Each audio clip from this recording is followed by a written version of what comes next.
नमस्कार दोस्तों, स्वागत है एक और नए वीडियो में।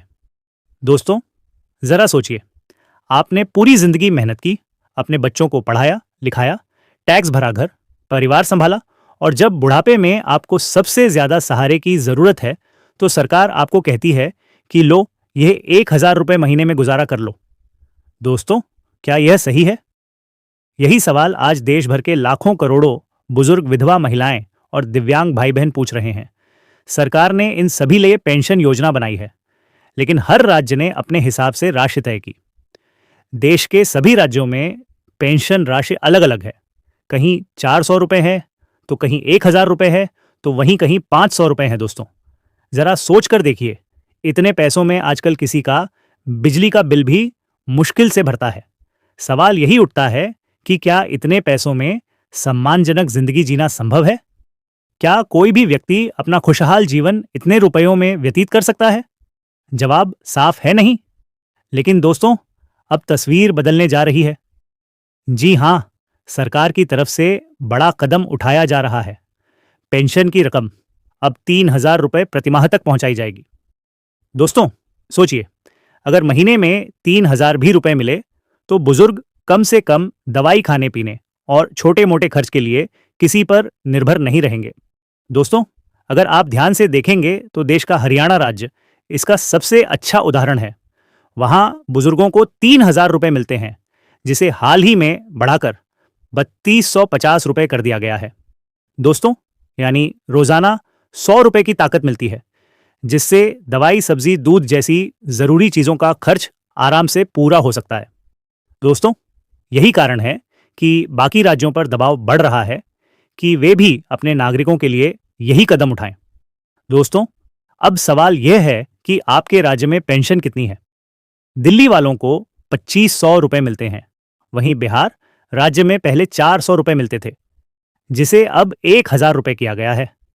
वहीं दोस्तों, यूपी और झारखंड में अभी सिर्फ 1,000 रुपए मिलते हैं। वहीं उत्तराखंडी में 1,200 रुपए व पश्चिम बंगाल राज्य में 700 रुपए से 1,000 रुपए तक मिलती है। वहीं दोस्तों, राजस्थान में भी यही हाल और महाराष्ट्र में तो सिर्फ 600 रुपए मिलते हैं। जरा सोचिए, 600 रुपए में आज क्या होता है, ये तो मजाक सा लगता है। दोस्तों, इसी कारण आज कई विशेषज्ञ कह रहे हैं कि पेंशन कम से कम 4 से 6,000 रुपए होनी चाहिए, ताकि बुजुर्ग सम्मान के साथ जी सकें और वे किसी पर निर्भर ना रहे। आखिर यह उनका हक है। उन्होंने पूरी जिंदगी मेहनत की, देश की सेवा की, टैक्स भरा। दोस्तों, अब सरकार की जिम्मेदारी है कि उनके आखिरी साल आराम और इज्जत के साथ बीते, देश के सभी बुजुर्ग लोगों के अंतिम दिन अच्छे से व्यतीत हो। दोस्तों, सिर्फ पेंशन ही नहीं, केंद्र सरकार ने कई और योजनाएं चलाई हैं, जैसे अटल पेंशन योजना, जिसमें 60 साल उम्र पार करने के बाद 1,000 रुपए से 5,000 रुपए तक पेंशन मिल सकती है। वहीं दोस्तों, मजदूर वर्ग के लिए श्रम योगी मानधन योजना। वही दोस्तों, नौकरी वालों के लिए नेशनल पेंशन योजना। वही दोस्तों, देश भर के सभी किसानों के लिए पीएम किसान सम्मान निधि योजना, जिसमें हर साल 6,000 रुपए सीधे खाते में आते हैं।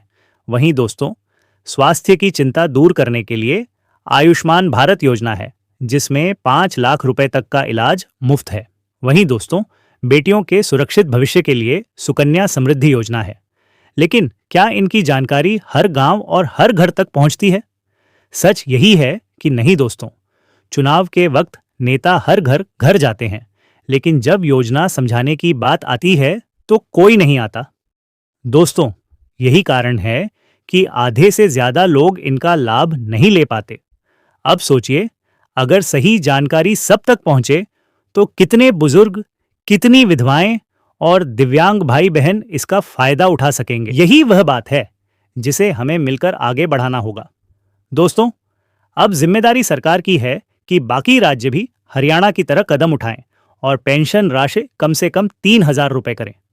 और जिम्मेदारी हमारी है कि हम अपनी आवाज उठाएं।